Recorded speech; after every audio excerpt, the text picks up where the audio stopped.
तमाम जानकारी के लिए।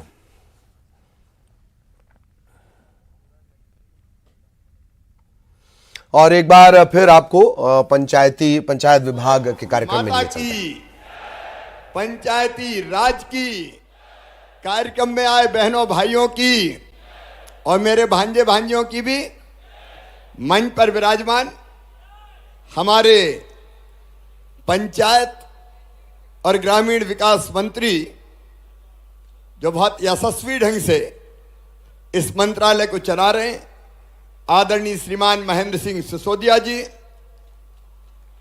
इस विभाग के हमारे राज्य मंत्री भाई राम खिलावन पटेल जी, हमारे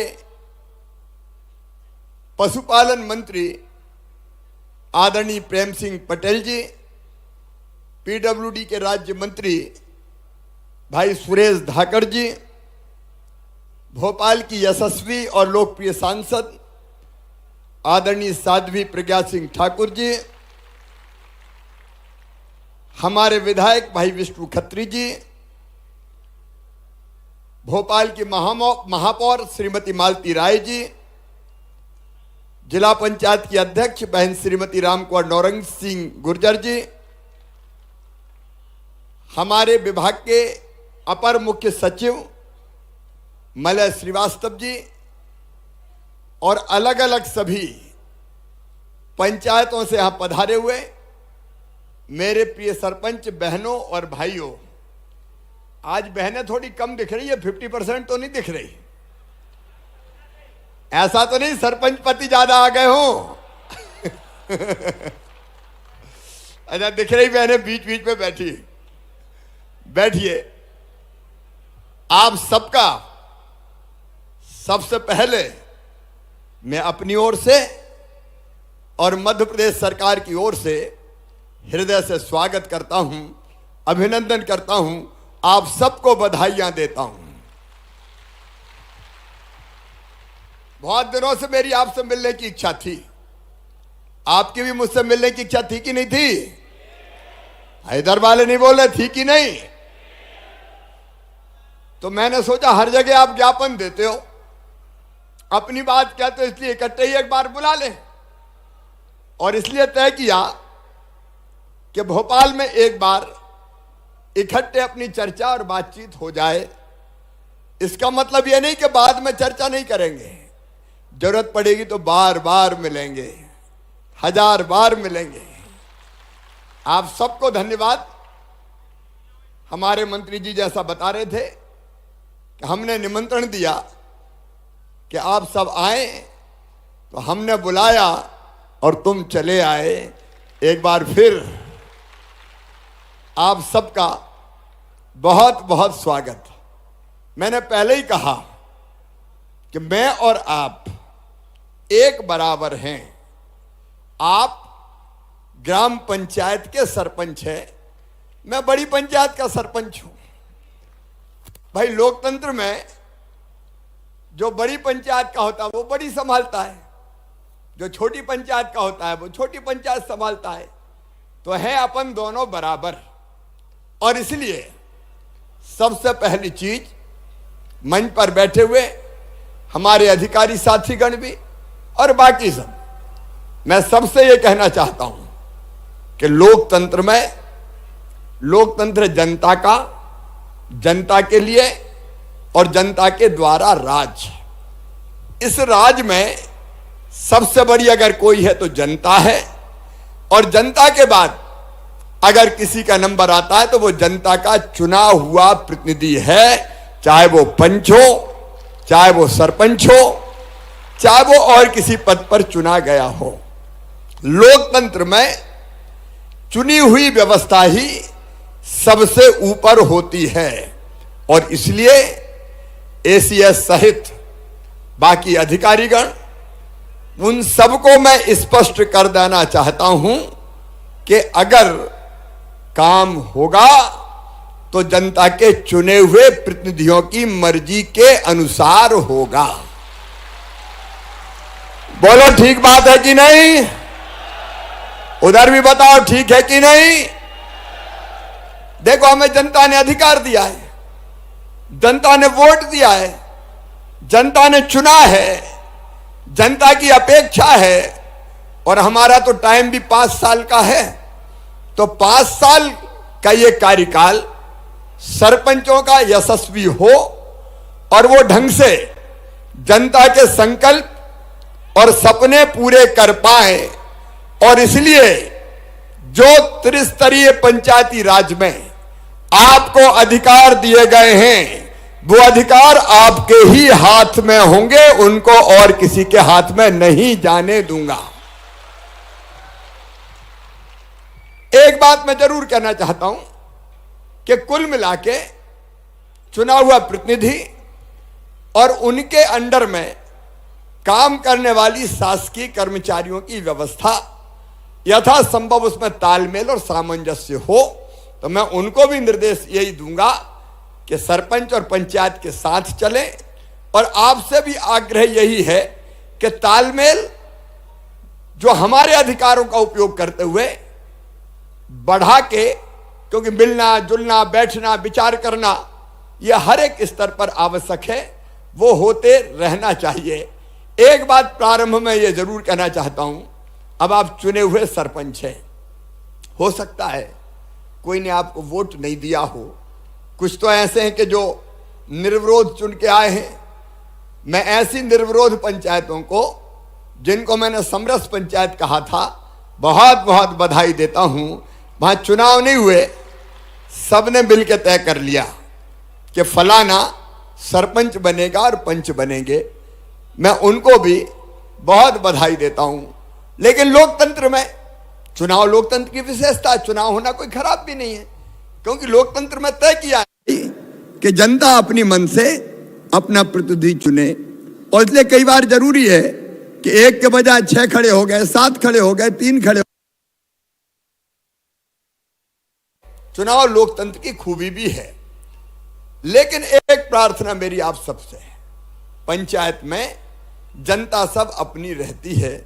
अब जिनने चुना, कुछ ने वोट दिया होगा, कुछ ने वोट नहीं दिया होगा, यह स्वाभाविक है। लेकिन चुनने के बाद आपके मन में यह भाव ना रहे कि इसने नहीं दिया, जरा इसको तो देखता हूं। कई बार थोड़ा हो जाता है कि वो वोट दिया ही नहीं। देखो, अब अपने लिए बड़ी दृष्टि रखें, सबका भला करके। जिनने इस बार नहीं दिया उनका भी दिल जीत लो यार, सेवा करके। अधिकार तो सबके हैं, सेवा हमको सबको करनी है। इसलिए मन में कटुता का भाव हमारे ना रहे, तो मुझे ऐसा लगता हम और भी अच्छी और बेहतर सेवा कर पाएंगे। यह भारतीय जनता पार्टी की सरकार है, अपने प्रधानमंत्री नरेंद्र मोदी जी है, उनने भी कहा सबका साथ, सबका विकास, सबका विश्वास और सबका प्रयास।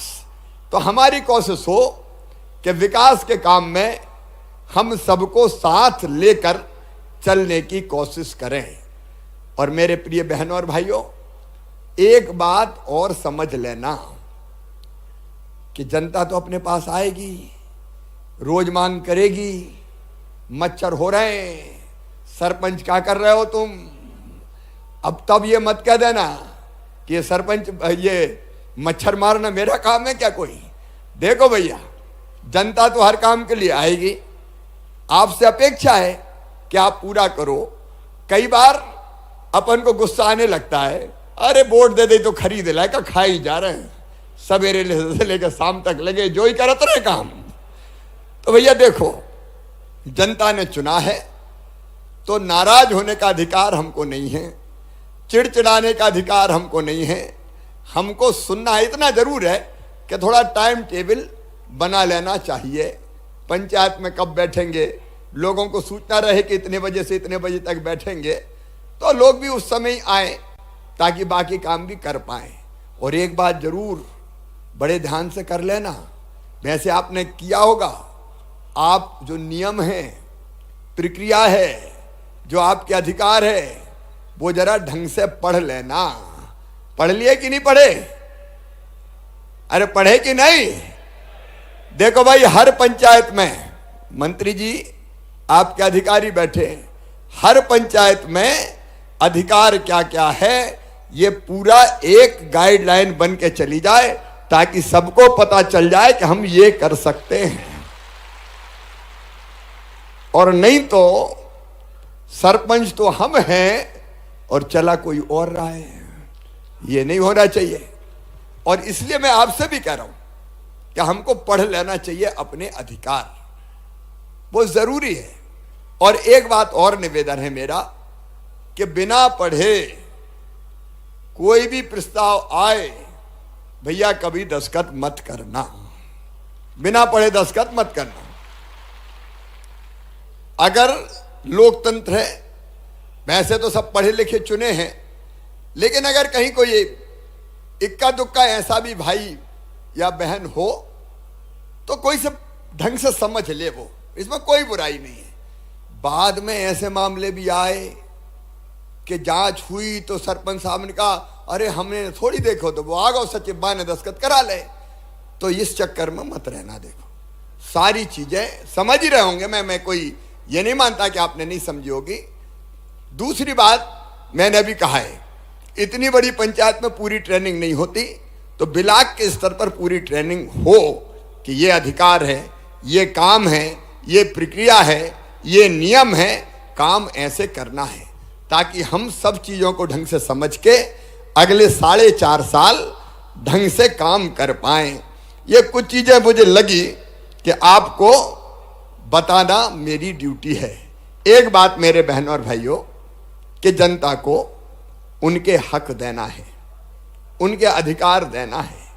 जो जो पात्र भाई बहन हैं वो उनके अधिकार से वंचित ना रह जाए।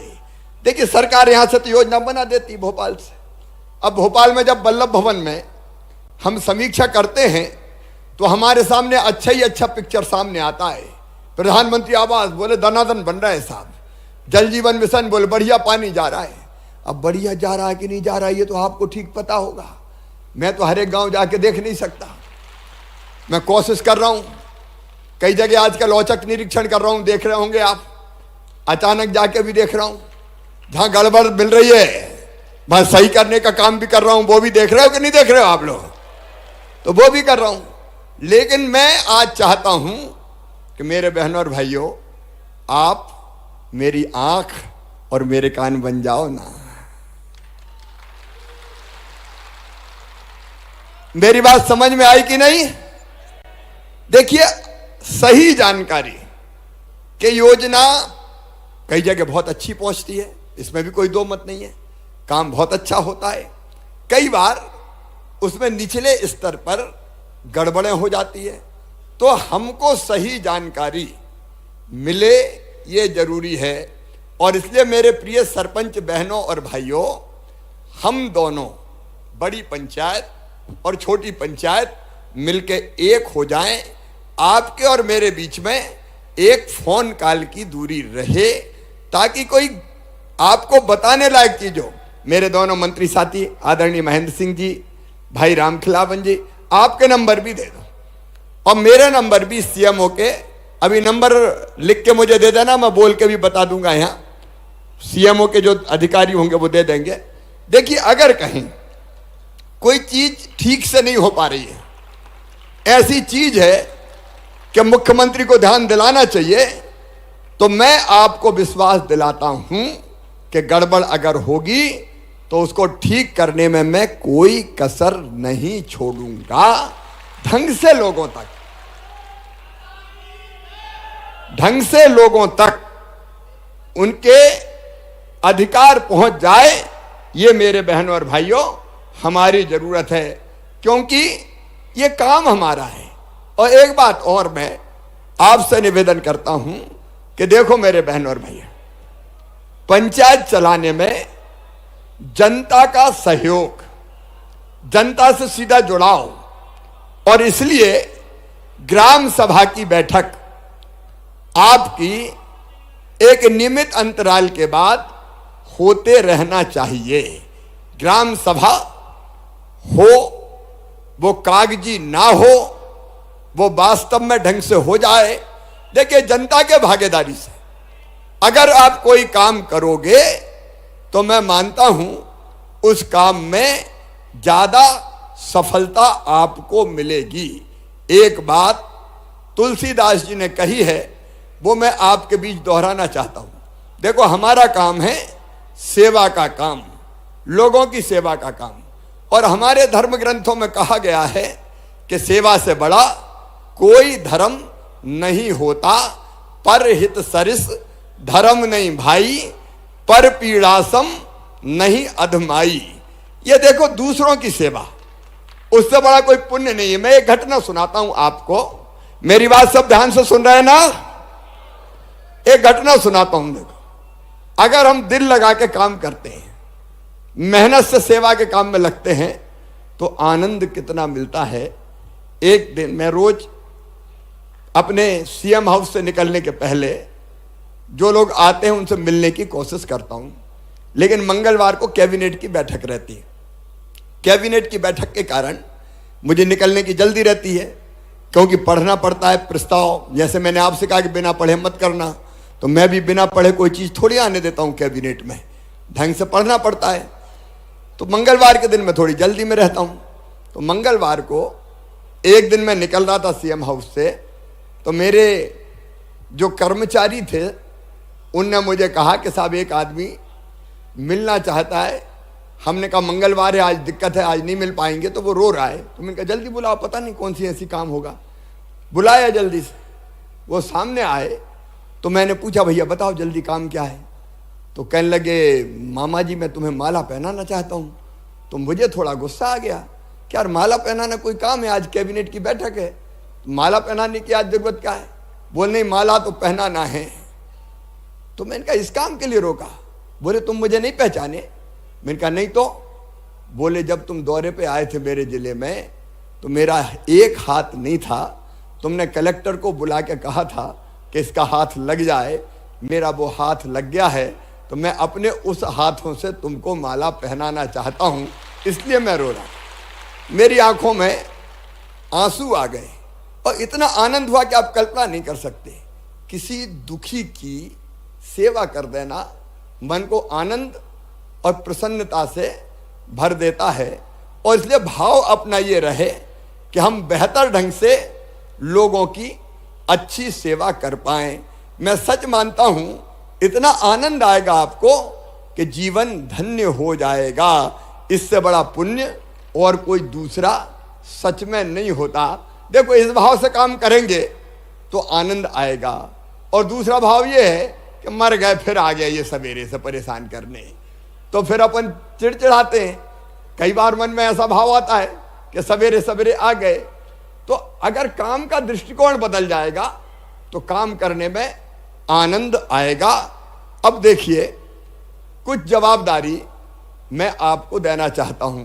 कुछ ज्ञापन आपने मुझे दिए हैं, तो वो मेरी ड्यूटी है कि उनमें जो कठिनाई आपने बताई उनमें से जो हल हो सके वो हल करूं। मैं उसके बारे में भी चर्चा करूंगा, उसके बारे में भी बात करूंगा। लेकिन कुछ चीजें ऐसी है जिसकी अपेक्षा मुझे, भैया बैठ जाओ सरपंच, मैं बाद में मिलते हुए जाऊंगा, ऐसा मत करो। कुछ चीजें ऐसी है जिसकी अपेक्षा मुझे आपसे है, तो कुछ आपको अपेक्षाएं हैं, कुछ मुझे अपेक्षाएं हैं। तो मुझे जो आपसे अपेक्षा है वो बताऊं क्या? सब नहीं बोल रहे, बताऊं क्या? देखो, नंबर 1, आप कोशिश करो कि अपने गांव को हम समरस गांव बनाएं। अब चुनाव निपट गए, चुनाव के बाद हम सब कैसे मिलके एक हो सकते हैं? क्या ये हो सकता है कि हम तय करें कि हमारे गांव में अगर छोटे मोटे झगड़े हैं तो वो झगड़े पुलिस में नहीं जाएंगे, हम बैठ के समाधान करने की कोशिश करेंगे। लेकिन छोटी छोटी चीजों में लड़ाई झगड़ा हुआ, कहा सुनी हुई और एफआईआर हुई, तो फिर पुलिस वाले पहुंच गए गांव में। उसके बाद आपसी झगड़े में ही आप ये मानो ऊर्जा भी खर्चा होती है अपनी, और धन का भी अपव्यय होता है, धन भी फालतू जाता है। एक कोशिश कर रहे, मैं नहीं करता कि 100%, हाँ बड़ा कोई झगड़ा हो गया, कोई 302, कोई 307, तो पुलिस आएगी। लेकिन मैं छोटी मोटी चीजों की बात कर रहा हूं। बोलो, इसके लिए तैयार है सब? तैयार हैं? तो हम एक गाइडलाइन जैसी बनाएंगे कि भाई छोटे मोटे मामले में अगर गांव में निपट जाए तो उसकी एफआईआर ना हो। ग्राम स्वराज का एक नया कॉन्सेप्ट तैयार करके मैं आपके सामने प्रस्तुत करूंगा, जिसमें गांव की चीजें गांव में निपटे, इस बात की कोशिश हो। दूसरी चीज वो, और मैं आज आपसे निवेदन करना चाहता हूं, बड़ी उम्मीद से मैंने आपको बुलाया है। देखिए, बड़ी खुशी की बात है और मैं आप सबको बधाई दे रहा हूं, आपके प्रयत्नों से हुआ है ये। पश्चिमी भारत में ग्रामीण, देखो स्वच्छता में, शहरी स्वच्छता में मध्य प्रदेश नंबर 1 है हिंदुस्तान में, हम नंबर 1 पे हैं। इंदौर जैसे शहर ने चमत्कार किया है, लेकिन ग्रामीण क्षेत्र में भी, पश्चिम जोन में, गांव में भी स्वच्छता में मध्य प्रदेश नंबर 1 पर है। अब हम क्या यह फैसला कर सकते हैं कि मेरी ग्राम पंचायत स्वच्छ ग्राम पंचायत होगी? यह शिवराज सिंह चौहान नहीं कर सकता, यह सरपंच पंच और उनकी टीम ही कर सकती है। घूड़ा काय को गली पे सड़क पे पड़ा रहे, पानी काय को खुले में बहे, हम कैसे बेहतर व्यवस्था, हर व्यक्ति शौचालय में जाए, टॉयलेट का उपयोग करे, ये स्वच्छता से कई बीमारियां दूर होती है। तो एक मेरी अपेक्षा है कि हमारा गांव स्वच्छ रहे। बोलिए, इसके लिए तैयार हैं आप? उधर वाले भी तैयार हैं? स्वच्छ गांव हम बनाने की कोशिश करें। एक बात और मैं आपसे कहना चाहता हूं, उसके बारे में आप विचार करो मेरे प्रिय सरपंच बहनों और भाइयों, कि मैं रोज पेड़ लगाता हूं। आपको पता है कि नहीं? मैं रोज पेड़ लगाता हूं। जैसे मैं रोज भोजन करता हूं, वैसे ही मैं रोज पेड़ लगाता हूं, और 3 पेड़ लगाता हूं, इसलिए कि उतनी ऑक्सीजन का हम उत्पादन तो कर दें जितनी सांस लेने के लिए हमको चाहिए। मैं रोज पेड़ लगाने की बात नहीं कर रहा, गांव में व्यवहारिक भी नहीं है, लेकिन क्या हम ग्राम पंचायत में कोई जगह तय कर सकते हैं जिसकी हम फेंसिंग करवा दें, और हम तय करें कि यहां जन्मदिन के दिन पेड़ लगाए जाएंगे, जिसका जन्मदिन होगा वो पेड़ लगाएगा। या कोई माता पिता की पुण्य स्मृति में कोई काम करना चाहे तो वो पेड़ लगाएगा। बताओ, ये हो सकता है क्या? सब बताएं, हो सकता है क्या? तो मुझे लगता है सहज ही अपना गांव हरा भरा हो जाएगा, पेड़ लगातार लगते जाएंगे, और जो ऑक्सीजन का संकट, ग्लोबल वार्मिंग का संकट हमारे सामने है, उसको भी हम खत्म कर सकते हैं। मेरे प्रिय सरपंच बहनों और भाइयों, अपना गांव गरीबी मुक्त कैसे बने? देखो, सोचो आप, एक बार गंभीरता से सोचो। मैं केवल भाषण देने नहीं आया, मैं दिल में और आत्मा में मेरे जो चीज भरी है, जो भाव छुपे हैं, वो आपके सामने उड़ेलने आया हूं। गांव में गरीबी मुक्त अब कैसे होगा? देखिए, रोटी, कपड़ा, मकान, पढ़ाई, दवाई और रोजगार का इंतजाम, ये अगर हमने ढंग से कर दिया तो गांव गरीबी मुक्त होगा। अब नंबर 1, रोटी, तो राशन की व्यवस्था है, आप सब जानते हैं। आपको और ठीक से उस व्यवस्था को देखना है कि 5 किलो फ्री में राशन प्रधानमंत्री गरीब कल्याण योजना का जा रहा है, और 5 किलो मुख्यमंत्री अन्नपूर्णा योजना का अन्न आता है। ये अनाज ठीक से बटे, ये हमारी लगातार कोशिश रही है। लेकिन माइक्रो लेवल पे तो आप ही देखोगे ना कि कहीं कोई गड़बड़ नहीं हो रही। अगर ये हमने ढंग से देख लिया तो एक सीमा तक अन्न की पूर्ति हो जाती है। तो आप देखोगे क्या? मैं आपसे पूछ रहा हूं, सब देखेंगे? और मैंने तय किया है कि भाई देखो, वैसे अन्न हमारे यहां बढ़ता है, अनाज हमारे यहां बढ़ता है, लेकिन हमने तय किया है कि अगर अनाज के मामले में कोई ने जरा भी गड़बड़ की तो सीधे हथकड़ी लगेगी और जेल जाएगा, छोड़ेंगे नहीं किसी भी कीमत पर। लेकिन आप अपनी पंचायत में देख लोगे तो गरीबी मुक्त करने का एक बड़ा काम हो जाएगा। दूसरा, रोटी के साथ मकान। देखो मेरे प्रिय बहनों और भाइयों, प्रधानमंत्री आवास योजना के मकान, जिसमें 60% पैसा प्रधानमंत्री जी देते हैं, 40% पैसा राज्य सरकार मिलाती है। लगातार मकान आ रहे हैं, 38 लाख मकान हमारे बन चुके हैं। अभी 8 लाख मकान पर निर्माण का काम चल रहा है। इस साल हमने 10,000 करोड़ रुपए का बजट मकानों के निर्माण के लिए दिया है। आगे आपके कई के आवेदन आए कि आवास प्लस के नाम कट गए, पोर्टल बंद हो गया, कई तरह की चीज बताई।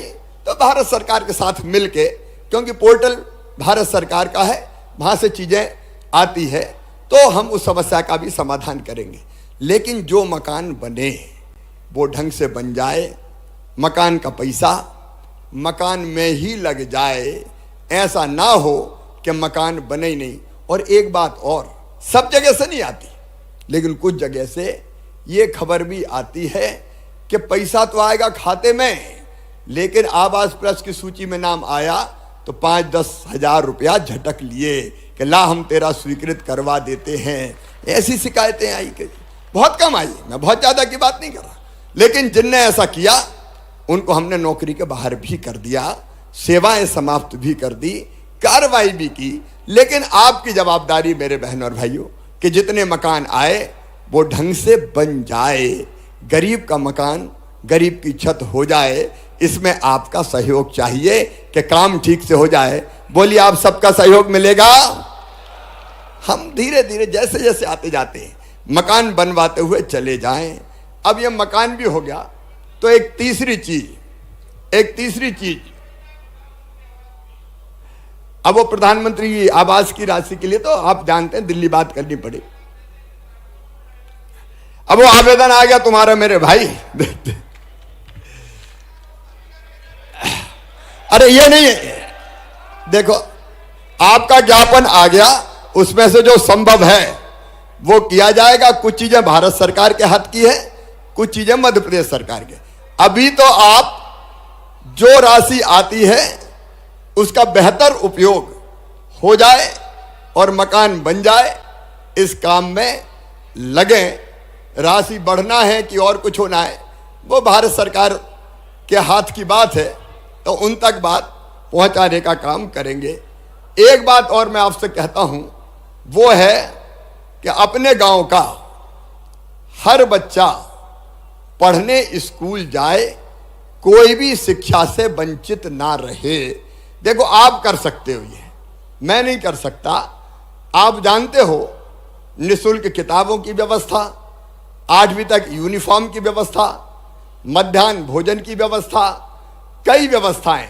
और एक बात और मैं आज आपको कह रहा हूं, यहां से खुले मंच से मैं आप सबको आग्रह कर रहा हूं कि जो बच्चे पढ़ने में तेज हैं, किसी भी जाति और समाज के हों, बिना इस भेदभाव के हमने मध्य प्रदेश में यह तय किया है कि 12वीं में अगर 75% लेके वो आ गए तो लैपटॉप तो मिलेगा ही, लेकिन medical college, engineering college, IIT, IIM, law college, कहीं भी एडमिशन होगा तो फीस मम्मी पापा नहीं भरवाएंगे, मामा भरवाएगा, भारतीय जनता पार्टी की सरकार भरवाएगी। और इसलिए गांव में बच्चे स्कूल जाएं, नंबर 1। दूसरे, शिक्षा की गुणवत्ता सुधरे, इसलिए CM राइज स्कूल खोल रहे हैं। सब जगह तो नहीं बन सकते, अभी बीच बीच में बनाना शुरू किया है, और वो इतने अच्छे स्कूल होंगे कि हर प्राइवेट स्कूल को मात करेंगे। मैं उसके विस्तार में नहीं जा रहा, क्योंकि उनमें जो भवन ही बन रहे हैं वो 35-35, 30-30 करोड़ रुपए के बन रहे हैं। वहाँ लैब, वहाँ लाइब्रेरी, वहाँ प्लेग्राउंड, खेल का मैदान, वहाँ स्मार्ट क्लास, सबका इंतजाम करने की कोशिश कर रहे हैं। मेरी कोशिश रहेगी कि सरकारी स्कूल की जो शिक्षा है वो प्राइवेट स्कूल से बेहतर हो जाए, और एक दिन वो आए कि प्राइवेट से निकाल के लोग सरकारी स्कूलों में बच्चों का एडमिशन कराएं। उस दिशा में कोशिश जारी है, लेकिन बच्चे स्कूल जाए, इसमें आप सबका सहयोग चाहिए। बोलिए, मिलेगा? जोर से बताएं, मिलेगा? अब इसके बाद इलाज की व्यवस्था के लिए मैं आपसे निवेदन कर रहा हूं। देखो, इलाज गरीब के लिए सबसे बड़ी चीज है। बीमार हो गए तो कई बार उधार पैसा लिया, और उधार पैसा फिर कई दिनों तक चुकता नहीं है, और इसलिए आयुष्मान कार्ड व्यापक पैमाने पर बनाए गए। अभी आपके सहयोग से ही मैं आप सबको बधाई देना चाहता हूं कि आप सब ने मिलके जो शिविर लगाए गांव में, अलग अलग हितग्राही मूलक योजनाओं के जो हितग्राही थे उनके नाम जुड़ जाए पात्र के, तो 83 लाख लोगों के नाम जोड़ दिए गए अलग अलग योजनाओं के अंतर्गत। 83 लाख लोगों के, उसमें एक है आयुष्मान कार्ड। आयुष्मान कार्ड में 5 लाख रुपए तक का बड़ी बीमारी का इलाज केवल सरकारी अस्पताल में नहीं, प्राइवेट अस्पताल में भी निःशुल्क किया जाएगा। और एक और मैं आपको आग्रह कर रहा हूं कि एक तो आयुष्मान कार्ड से इलाज, और उसके बाद भी कोई दिक्कत हो जाए तो मुख्यमंत्री स्वेच्छानुदान की राशि मेरे पास है। अगर कोई गंभीर बीमारी किसी को हो तो मेरे प्रिय बहनों और भाइयों, मैं आपसे निवेदन कर रहा हूं, वो बिना इलाज के ना रह जाए। हमें खबर लग जाए, हम उसका यथासंभव इलाज करवाने का भरपूर प्रयास करेंगे, ताकि कोई गरीब कैंसर का पीड़ित हो, ब्रेन ट्यूमर का हो, हार्ट का हो, कई की अप्रोच हो पाती है और कई की अप्रोच नहीं हो पाती, तो वो इलाज अपना ढंग से कर पाए। देखो ये चीजें ऐसी है कि मैं भोपाल में बैठ कर करना चाहूं तो चाह के भी नहीं कर सकता, इसलिए उसमें आपका सहयोग मुझे चाहिए।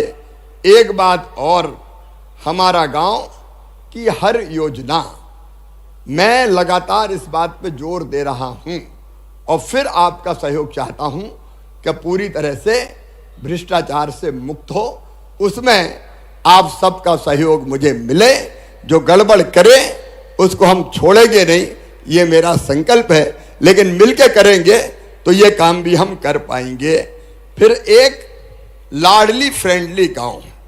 देखिए, अपने गांव में मेरी आप सबसे प्रार्थना है कि हम बेटियों का और माताओं का सम्मान करें।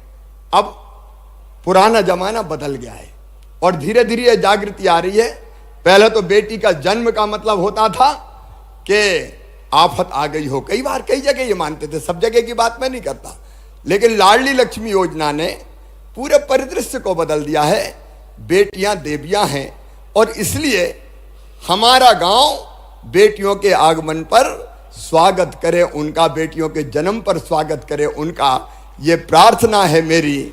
मैं हर कार्यक्रम में ये संदेश देने की कोशिश करता हूं, बेटी बोझ नहीं, बेटी वरदान है। तो बेटियों के प्रति आदर रखे हमारा गांव, इसमें आपका सहयोग चाहिए। बोलिए मिलेगा तो बोलिए भारत माता की। एक गांव का अपन मास्टर प्लान बनाएं, इसको आप ध्यान से नोट कर लेना। गांव का मास्टर प्लान, जैसे शहर का मास्टर प्लान बनता है, वैसे हम गांव का मास्टर प्लान बनाएं। और गांव के मास्टर प्लान में आप तय कीजिए कि पहले साल कौन सा काम करना है। अब कोई भी अधिकारी काम तय नहीं करेगा, काम तय करेगी ग्राम सभा, ग्राम पंचायत मिलकर। आप तय कीजिए। मैं आपसे आग्रह कर रहा हूं, आप बनाइए कि इस साल ये काम हम करेंगे, अगले साल हमारे मास्टर प्लान में ये है, उसके अगले साल मास्टर प्लान में ये है। तो जो राशि हमारी आने वाली है या जो राशि आई है, उसका बेहतर से बेहतर उपयोग हम सुनिश्चित करके, देखो कई बार ऐसा होता है बिना प्लानिंग का बना लिया, तो जो चीज सामने आ गई बना दी। अब प्लानिंग से बनाओ ना, कि पहले साल इतना सीमेंट कंक्रीट होना है, दूसरे साल हमको खेल का मैदान बनाना है, जो भी आपका। तो गांव बैठे और गांव का मास्टर प्लान बनाए। बोलिए सब बना लेंगे मास्टर प्लान। हमारे मंत्री साथी यहाँ बैठे हैं, एसीएस बैठे हैं, भाई नीचे ये निर्देश सीधे चले जाए कि गांव की विकास की योजना, पंचायत के विकास की योजना कोई अफसर नहीं बनाएगा और भोपाल से भी नहीं आएगी, वो गांव बनाएगा। सरकार अब भोपाल से नहीं, सरकार चौपाल से चलेगी। हो मंजूर तो बोलो हां। ये गांव में होने दो, क्यों गांव के लोग, सरपंच और उनकी टीम, ग्राम सभा ये समझती है कि ठीक चीज हमारी जरूरत की कौन सी है, उसको कैसे बनाएं। एक और बड़ी चीज मैं आपका निवेदन कर रहा हूं कि उसको भी आप ढंग से देखना, और वो है प्रधानमंत्री जी ने भी बहुत महत्वाकांक्षी योजना बनाई, 50% पैसा राज्य शासन मिला रही है। देखो पहले अपन गांव जाते थे तो गांव में डिमांड होती थी हैंडपंप लगवा दो, खेचू भिंड मुरैना तरफ कहते थे, हमारे गांव में खेचू खिंचवा दो भैया। अब ये हैंडपंप का जमाना हम बदलने की कोशिश कर रहे हैं। अब जल जीवन मिशन के अंतर्गत गांव गांव में पीने का पानी पाइपलाइन बिछा के और घर में टोटी वाला नल लगा के देना है, ताकि हैंडपंप पे पानी भरने नहीं जाना पड़े और नल की टोटी खोलें तो झरझर पानी आ जाए, गुंड गगरा और बर्तन भर जाए। ये एक बड़ी क्रांति है। पानी कितना महत्वपूर्ण है आप जानते हैं मेरे बहनों और भाइयों। पानी नहीं होता तब पानी की कीमत समझ में आती है। लेकिन जल जीवन मिशन की योजनाएं ठीक से बन जाए, मैं आप सबसे प्रार्थना कर रहा हूं और आपको अधिकार भी दे रहा हूं कि जल जीवन मिशन की योजनाएं चेक करो। हजारों करोड़ रुपया खर्चा हो रहा है या होने वाला है, ताकि आपके गांव में ये पीने के पानी की व्यवस्था ढंग से हो सके। ये चेक करने का अधिकार आपको है। और एक नंबर दूंगा कि अगर काम ठीक नहीं हो तो आप जरूर वहां शिकायत करना, ताकि योजनाओं को हम चेक कर पाए और जो योजना बन गई है उसका संचालन फिर ठीक ढंग से हो सके। सेल्फ हेल्प ग्रुप करे या गांव की समिति करे, वो भी आप व्यवस्था बना लेना। नहीं तो कई बार पेयजल की योजना बन गई और फिर नल में पानी है ही नहीं, टंकी बन गई, पाइपलाइन बिछ गई, उपयोग हो ही नहीं रहा, सूखी टंकी खड़खड़ा रही है और कौआ बैठ रहे हैं बाप है। अब इससे कोई फायदा थोड़ी कही जाएगी। और इसलिए इसका ढंग से उपयोग हो जाए, ठीक से बन जाए। जल कर की वसूली गांव के साथ मिलके, क्योंकि भविष्य में अगर ठीक से चलाना है तो वो आवश्यक है। तो ये जवाबदारी भी मैं आपको सौंप रहा हूं और आपसे मैं निवेदन कर रहा हूं कि इस जवाबदारी को भी आप निभाने की कोशिश करें। आपकी जितनी भी फ्लैगशिप स्कीम है उन पे आज मैं बात नहीं कर रहा। पीएम आवास योजना, जल जीवन मिशन, स्वच्छ भारत, एक चीज और स्व सहायता समूह। ये स्व सहायता समूह गरीब बहनों के कई जगह बहुत महत्वपूर्ण काम कर रहे हैं और इनकी आमदनी कई जगह एक एक बहन की आमदनी 10,000 रुपया महीना से भी ज्यादा हो गई है।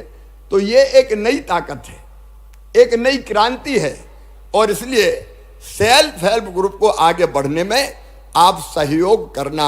मैंने गरीबी की बात कही थी, एक है रोजगार। रोजगार की कई योजनाएं, उन पर आप नजर रखो। प्रधानमंत्री रोजगार सृजन कार्यक्रम, मुद्रा बैंक की योजना, मुख्यमंत्री उद्यम क्रांति योजना, सेल्फ हेल्प ग्रुप की कई योजनाएं। अब हम महीने में एक दिन रोजगार दिवस बनाते हैं और उस दिन अधिकतम योजनाओं में बैंकों से टाई अप होके पैसा पहुंच जाए खातों में, इस बात का इंतजाम करते हैं। तो ये स्व सहायता समूह शक्तिशाली बने और रोजगार की योजना में भी गांव में बच्चों को रोजगार मिल जाए। एक जानकारी आपको, 1 लाख तो सरकारी नौकरियां, उसके विज्ञापन लगभग निकल रहे हैं, उसमें भर्ती कर रहे हैं। निवेश के माध्यम से प्लेसमेंट हो, उसमें रोजगार की कोशिश कर रहे हैं। और तीसरी स्वरोजगार की योजना, उसके माध्यम से भी लोगों को रोजगार मिले, बच्चों को रोजगार मिले। एक बड़ा क्रांतिकारी कदम उठाया है, उसकी जानकारी मैं आपको देना चाहता हूं। देखो, एक अंग्रेजों ने षड्यंत्र किया था अंग्रेजी थोपने का, हमारे सर पर अंग्रेजी थोप दी गई और वातावरण यह बना दिया गया कि अंग्रेजी वाले ही समझदार है, बाकी तो गंवार है। लेकिन अंग्रेजी का मतलब विद्वता नहीं है। मेडिकल की पढ़ाई, इंजीनियरिंग की पढ़ाई, बड़ी क्लासों की पढ़ाई कायम होगी अंग्रेजी में। उस अंग्रेजी की अनिवार्यता के कारण गांव के बच्चे पीछे रह गए, गांव के बच्चे पिछड़ के रह गए, गांव के बच्चे सफल नहीं हो पाए। और इसलिए हमने मध्य प्रदेश की धरती पर तय किया कि अंग्रेजी की अनिवार्यता नहीं रहेगी, मेडिकल इंजीनियरिंग की पढ़ाई भी हिंदी में की जाएगी। हिंदी में पहला राज्य अपना मध्य प्रदेश बना जहां तय कर दिया अंग्रेजी की अनिवार्यता समाप्त, हिंदी में पढ़ाई की जाएगी। और इसलिए देखना, अब गरीब के बेटा बेटी भी, किसान के बेटा बेटी भी डॉक्टर बनेंगे। लेकिन जरूरी है कि हमारे पढ़ाई का काम चलता रहे।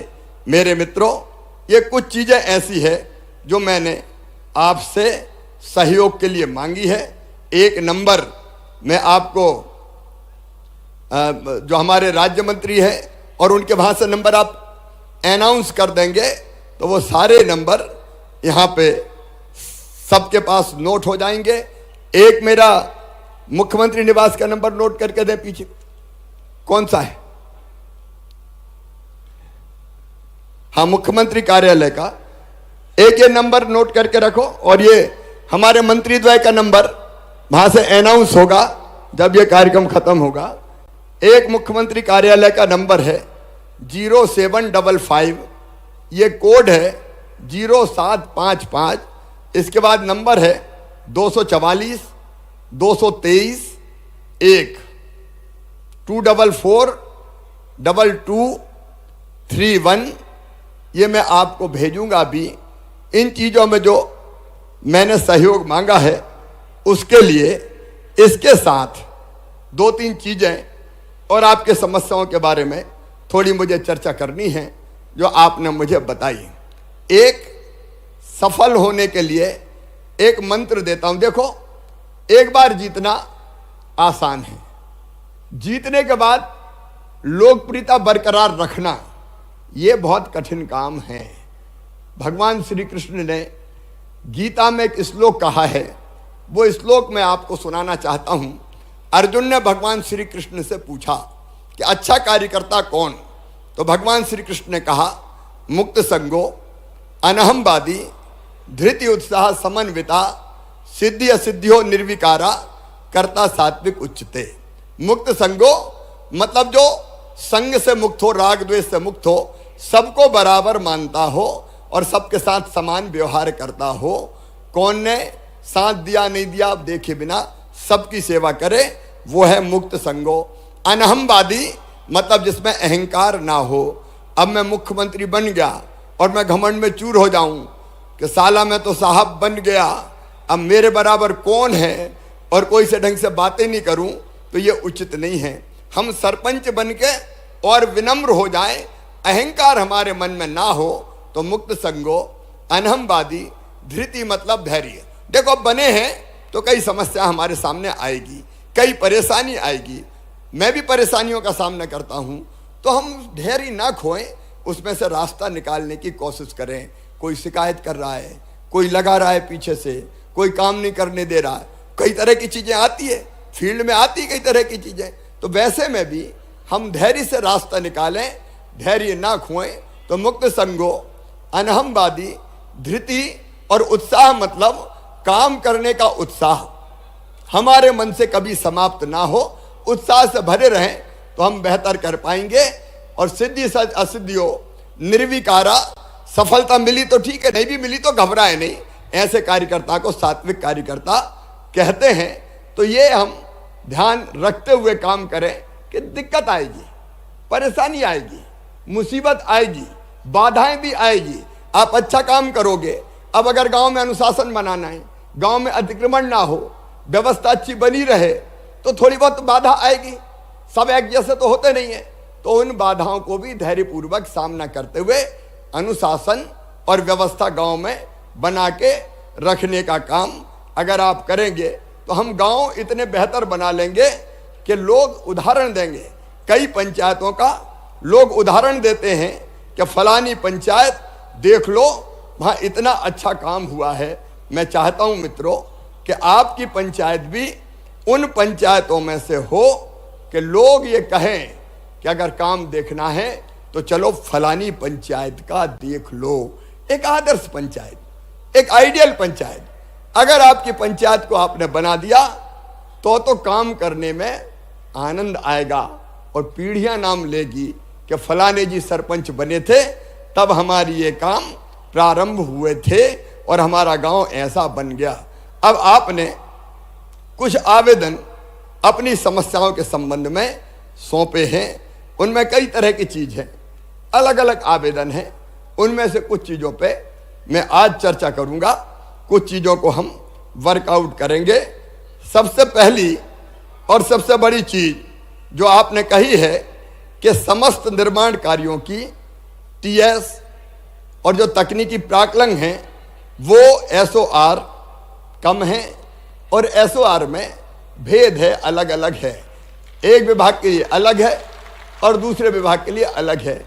और इसलिए आज ही हम ये फैसला कर रहे हैं कि SOR में परिवर्तन किया जाएगा और जो प्रचलित दरें हैं बाजार की, उन प्रचलित दरों के हिसाब से नया SOR बना दिया जाएगा ताकि वो व्यवहारिक हो, वो ठीक हो और जो लागत काम में आती है उस काम को आप ठीक ढंग से कर पाएं।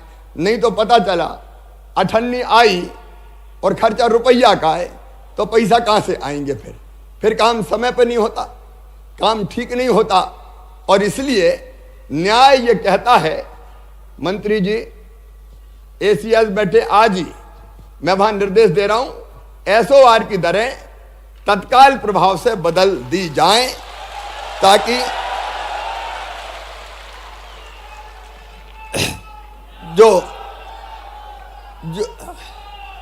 जो रियल खर्चा है वो रियल खर्चा आ जाए तो उसके हिसाब से अपने काम हो जाए।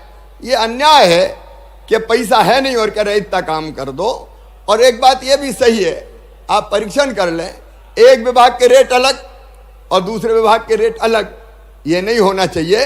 इसको पूरी गंभीरता से करके आदेश जारी किए जाएंगे, आप इसमें चिंता मत कीजिए।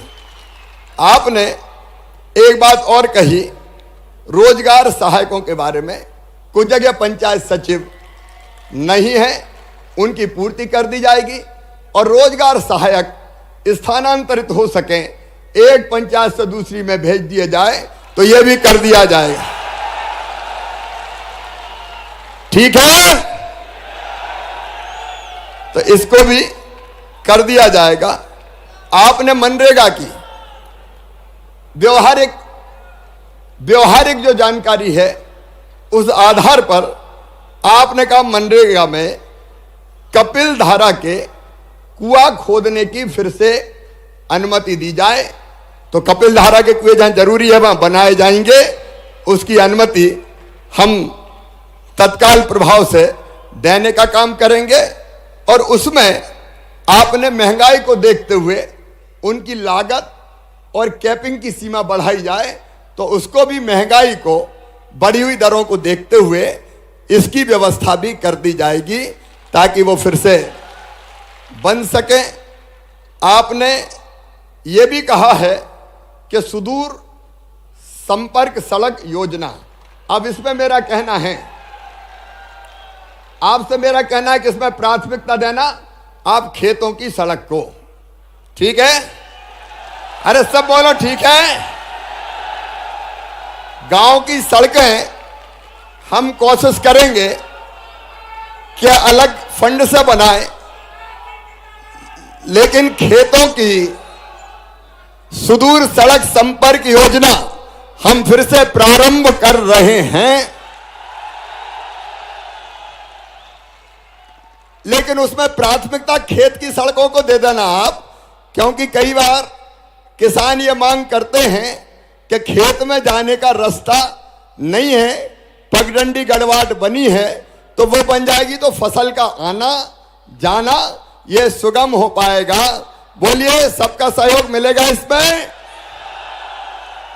अब इसके साथ आपने ये बात भी की है, 15वें वित्त की राशि चूंकि वो आती है भारत सरकार से, लेकिन राज्य वित्त की जो राशि आती है उस राशि को हम और ज्यादा आप जो योजना बनाएंगे उसके हिसाब से जारी करने का काम करेंगे।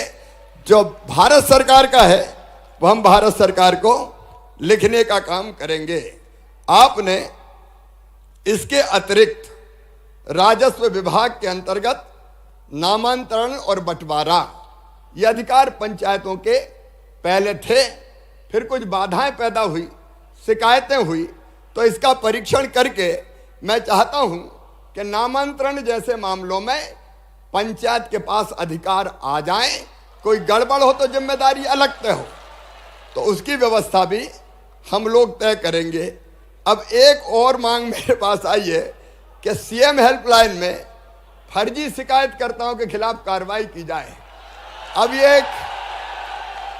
एक बड़ी समस्या हो गई कि सीएम हेल्पलाइन इसके लिए कि कहीं गड़बड़ हो तो शिकायत करें। अब ऐसे ग्रोह तैयार हो गए जो झूठी शिकायतें करते रहते हैं और झूठी शिकायत पे जांच हो जाती है और जांच के बाद फिर दिक्कत होती है। तो मैं ये व्यवस्था करूंगा कि झूठे शिकायतकर्ता के खिलाफ भी फिर कार्रवाई की जाए कि तूने झूठी शिकायत क्यों की। और नहीं तो इसी में परेशान रहते हैं बेचारे की झूठी शिकायत हो गई, बैठ गई जांच, अब फिर सरपंच साहब बेचारे काम करें कि शिकायत का सामना करें, उसी में परेशानी हो जाती है। तो ये मांग भी, ये भी समस्या अपनी बहुत जायज है और इसलिए इस पर भी हम लोग कार्रवाई करेंगे। आपने ये बात भी कही है कि पोर्टल की तकनीकी कमियों के कारण कई बार काम अटकते हैं। इस मामले को हम भारत सरकार के साथ चर्चा करके इसको भी हम हल करने का काम करेंगे। आपने बीपीएल की सूची में नाम जोड़ने की बात कही है, तो इसमें मैं एक बात आप सबसे कह रहा हूं। देखो अभी बीपीएल की सूची में 86% जो कुल जनसंख्या है उसके 86% नाम जुड़ चुके हैं, लेकिन फिर भी मैं आपको यह अधिकार दे रहा हूं कि कोई जायज नाम अगर बीपीएल की सूची में छूट गया हो तो प्रक्रिया करके आप उसको भेज दो, हम उस नाम को जोड़ लेंगे जो सही नाम है। राशन की सूची में अगर कोई सही नाम छूट गया हो तो उसको हम जरूर जोड़ेंगे। लेकिन एक जिम्मेदारी और, भले वो वहां मत उठाना आप, लेकिन अगर कोई गलत नाम जुड़ा है, ट्रैक्टर भी घर पे है, गाड़ी भी घर पे है और बीपीएल में भी है, तो बताओ उसका नाम काटा जाए कि नहीं? तो भाई ये एक बार तय हो जाए, कोई गरीब छूटे ना। और कोई, मैं सामान्य व्यक्ति की नहीं कह रहा, कोई सामान्य गरीब की नहीं कह रहा, लेकिन कोई बहुत ऐसा नाम जुड़ा है कि जिसका बीपीएल का कोई मतलब ही नहीं है, तो उसका नाम काटने का काम भी हमको करना चाहिए। वही न्याय है कि सही नाम छूटे नहीं और गलत नाम अगर है तो वो नाम कट जाए। बोलो भारत माता की। और एक बात, सरपंचों का मानदेय अभी केवल 1750, सरपंचों का मानदेय अभी केवल 1750 रुपया है। इसको बढ़ा के मैं 4250 रुपया कर रहा हूं ताकि चाय पानी का खर्चा तो ढंग से निकल जाए, नहीं तो हर एक सरपंच साहब से मांगते हैं। तो इसको भी मैं अभी बढ़ाने का काम करता हूं। मेरे प्रिय बहनों और भाइयों, जो संभव हो सकता है वो हम सबको मिलकर करने की कोशिश करना चाहिए। मैं सरकार, एक बात ध्यान से सुन लें, मैं सरकार आप सबके साथ मिलकर चलाना चाहता हूं ताकि नीचे तक सारी चीजें ठीक से पहुंच जाए, काम हो जाए। बोलिए सबका साथ मिलेगा? सबका साथ मिलेगा तो मिलकर काम करेंगे, गांव को बेहतर से बेहतर बनाएंगे। मामा हर कदम पे आपके साथ खड़ा होगा, साथ चलेंगे और गांव की तस्वीर भी बदलेंगे और जनता की तकदीर भी बदलेंगे। अंत में एक बात, अपने गांव को मेरी प्रार्थना है, अपने गांव को हम कोशिश करें कि हम नशा मुक्त बनाने की कोशिश करेंगे। बोलिए करेंगे? तो मेरे साथ बोलिए एक। और पैसा पंचायतों में एक काम कर लेना, तेंदुपत्ता अगर ग्राम सभा तोड़ना चाहती है तो 15 दिसंबर तक ग्राम सभा में प्रस्ताव पारित करना पड़ेगा कि तेंदुपत्ता हम तोड़ेंगे और हम बेचेंगे। तो वो 15 दिसंबर के पहले प्रस्ताव पास करके जरूर भिजवा दे, ये मेरा निवेदन है।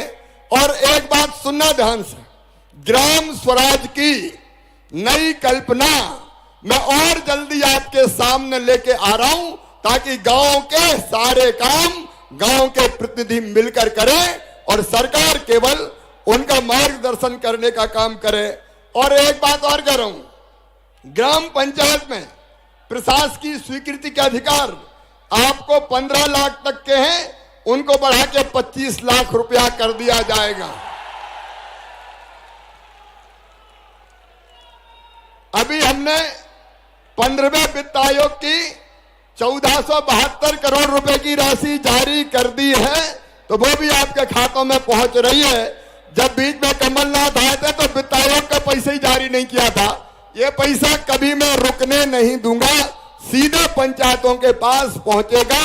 आओ मेरे प्रिय बहनों और भाइयों, हम सब संकल्प करें कि इस एक एक पैसे को हम ढंग से जमीन पे लगाएंगे, काम बेहतर करेंगे, योजनाओं का क्रियान्वयन करेंगे और अपने गांव को बेहतर ग्राम पंचायत को बेहतर ग्राम पंचायत बना के दिखाएंगे।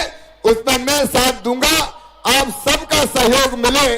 सब तैयार हैं? तो आज संकल्प लेंगे कि हम मिलकर बेहतर काम करेंगे। और ये संकल्प लेने के लिए अपने अपने स्थान पे खड़े होके, अपने अपने स्थान पे खड़े होके दोनों हाथ ऊपर उठा के, आप भी आगे आ जाएं सब, दोनों हाथ ऊपर उठा के और दोनों मुट्ठी बांध के हम सब संकल्प लेंगे कि अपने गांव को बेहतर बनाने में हम कोई कसर नहीं छोड़ेंगे। मेरे साथ बोलिए, भारत माता की, भारत माता की, भारत माता की। बहुत बहुत धन्यवाद, प्रणाम, नमस्कार।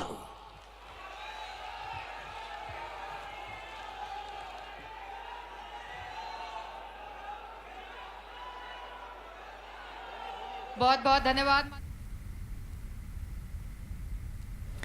तो ये तस्वीरें आपको दिखा रहे हैं किस तरह से सीएम शिवराज सिंह चौहान ने जनप्रतिनिधि सम्मेलन में शिरकत की, संबोधित किया और सीधे तौर पर सरपंचों को निर्देश कि आपके अधिकार के अनुरूप आप काम करें और जमीनी स्तर पर योजनाओं का लाभ जनता को मिल सके, ये भी सुनिश्चित कराना बेहद ही महत्वपूर्ण सरपंचों के लिए। सीएम शिवराज सिंह चौहान ने पूरी प्रक्रिया भी समझाई, किस तरह से गांव को, सरपंचों को, पंचायतों को किस तरह के अधिकार मिले और कैसे इसका क्रियान्वयन किया जा सकता है, इस बारे में भी जानकारी सीएम शिवराज ने दी है।